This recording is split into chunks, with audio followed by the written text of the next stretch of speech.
اختلاف کا حل ڈھونڈا جا سکتا ہے لیکن حسد اور بغض کا نہیں۔ بعض دکھ ایسے بھی ہوتے ہیں کہ آدمی اندر سے مر جاتا ہے مگر باہر سے زندہ رہتا ہے۔ سخاوت سونے کے پہاڑ دینے کا نام نہیں، سخاوت اپنی بھوک رکھ کر دوسرے کی بھوک مٹا دینے کا نام ہے، کسی کی ضرورت پوری کر دینے کا نام ہے۔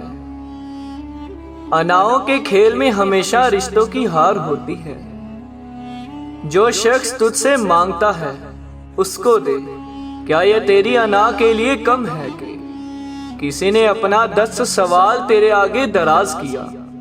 جو حقدار ہے اس کو بھی دے، اور جو ناحق کا مانگنے والا ہے اس کو بھی دے، تاکہ تجھے جو ناحق کا مل رہا ہے کہیں وہ ملنا بند نہ ہو جائے۔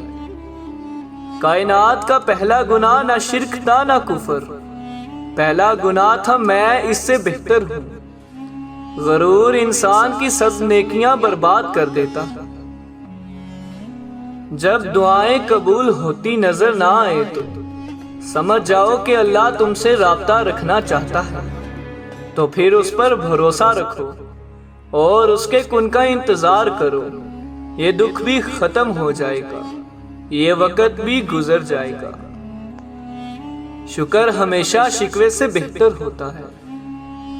جن لوگوں کے جانے پر صبر آ جائے پھر ان کی واپسی کی کوئی طلب نہیں رہتی، نہ خواہش۔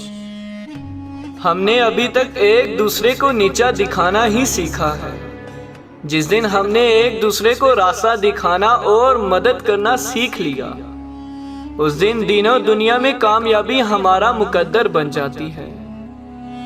چیزیں ٹوٹ کر بیکار ہو جاتی ہیں مگر دل ٹوٹ کر اور نایاب ہو جاتا ہے، کیونکہ دل ٹوٹنے کے بعد انسان اپنے اللہ کے اور قریب ہو جاتا ہے۔